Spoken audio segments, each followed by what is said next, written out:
I thought I'd take a couple of weeks and talk about how we've adjusted our mindset around growth and acquisition during the age of COVID-19.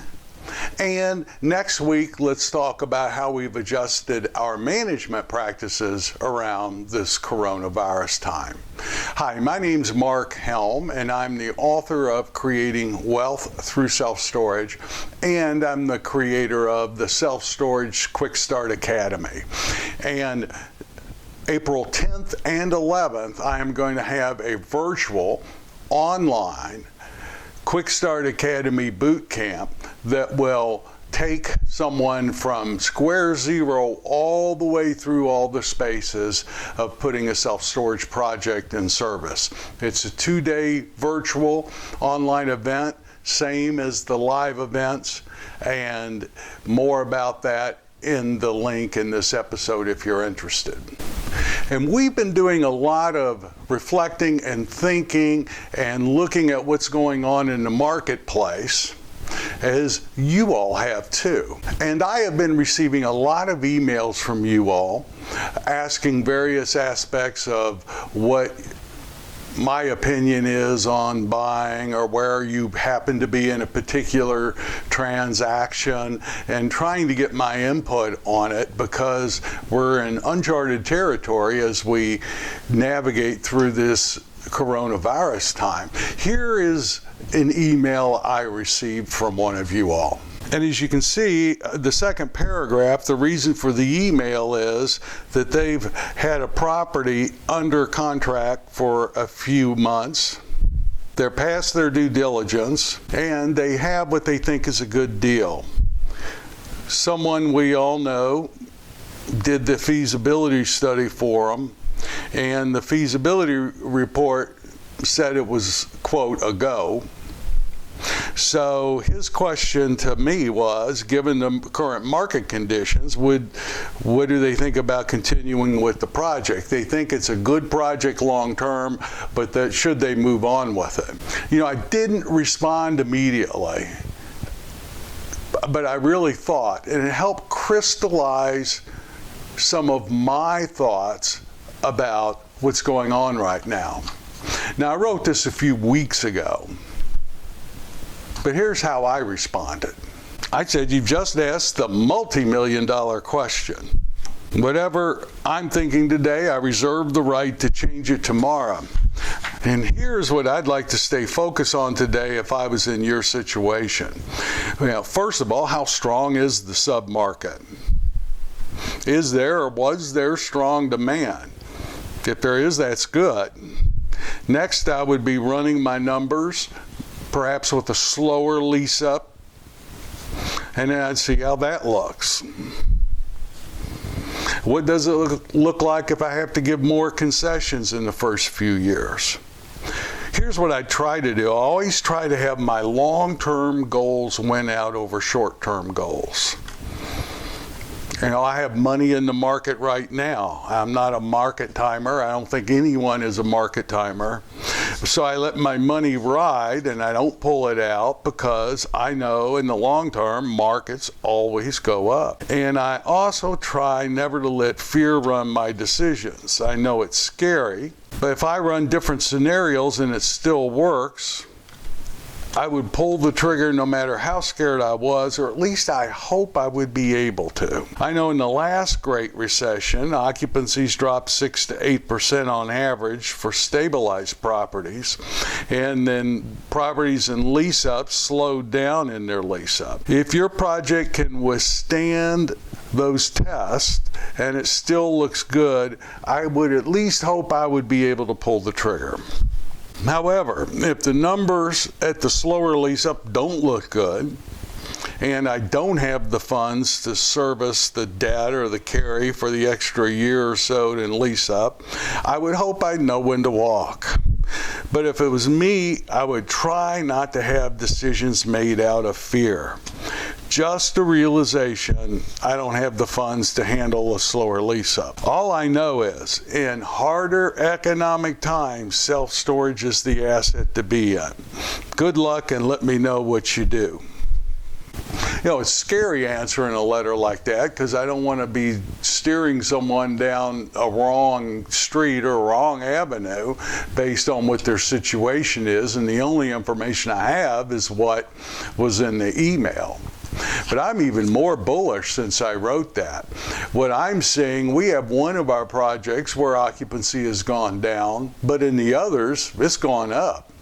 I read an article today in the Inside Self-Storage that in UK, demand for storage has gone up since COVID-19. In general, in principle, I really think now is the time to start getting in self-storage. I'm seeing prices come down. I'm seeing sellers get more realistic. In the last Great Recession, storage did better than almost every other type of real estate investment asset. The other ones that did well were student housing and medical office. Now think about student housing and medical office. I mean, those are capital intensive real estate assets. And then think of storage, steel wall, concrete floor.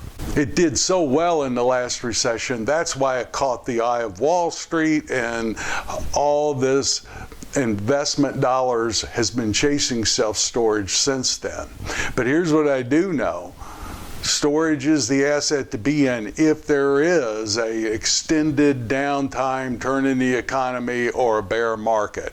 You want to be in storage more than any other asset class. Thank goodness I was in self-storage during the Great Recession.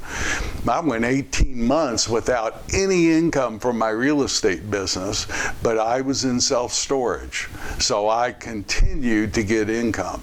If you've been thinking about getting in storage, my coaching is, I know it's scary and there's a lot of uncertainty, but don't let that stop you. Let that be a motivator for you to really look and begin to create a strategy for getting in this fantastic business.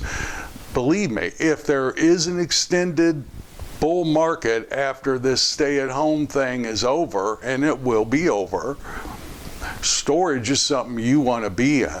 Now, you might have a different strategy for getting in the business than you did 6 or 8 months ago, but really think it through, come up with one, and if you've been thinking about getting in storage, my coaching is now is the time. Which leads me right into, if you're watching this the first few weeks of April, on the 10th, I'm going to have an online 2-day live virtual event that will walk people through designing their strategy and all the different ways of getting in the self-storage business, the different spaces you move through, including financing, and as well as how to begin to put your first project into service.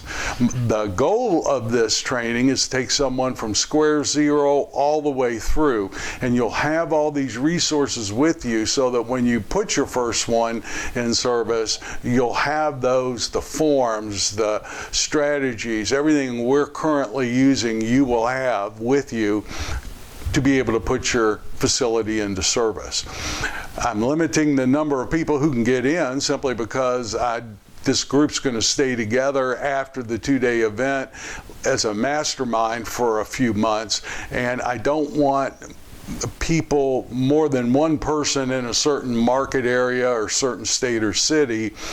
Only one person in that market area can be in the group because I don't want to be creating competition in there.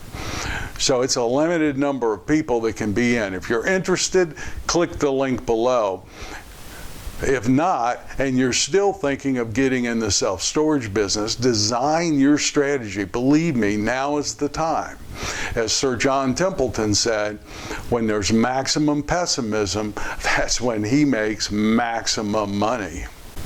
So while the rest of the country is hunkered down, scared, watching the market drop and go up and down, and or your 401k is going down in value, now is the time So that is how we're adjusting our mindsets around acquisition and getting into business. We're going to be doing it maybe a little differently. We'll be running some more conservative scenarios perhaps.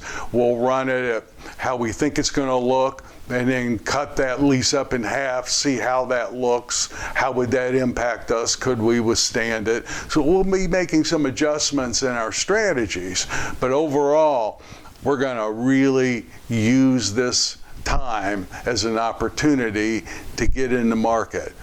Next week, we'll talk about some of the changes that we've made in operating our business as we deal with the coronavirus. So thank you very much. My name's Mark Helm. I'm the author of Creating Wealth Through Self-Storage, and I'm the creator of the Storage World Analyzer. That's the financial analysis tool we use to run those different scenarios about slower lease up, more concessions, so we know what we can pay for a property. If you're using Excel, I invite you to explore using the analyzer. The reports that we create are phenomenal, and they go a long way as we get our financing for these projects and bring our investors along. So thank you very much. I look forward to being with you next week. Stay safe and stay feeling well. See you then.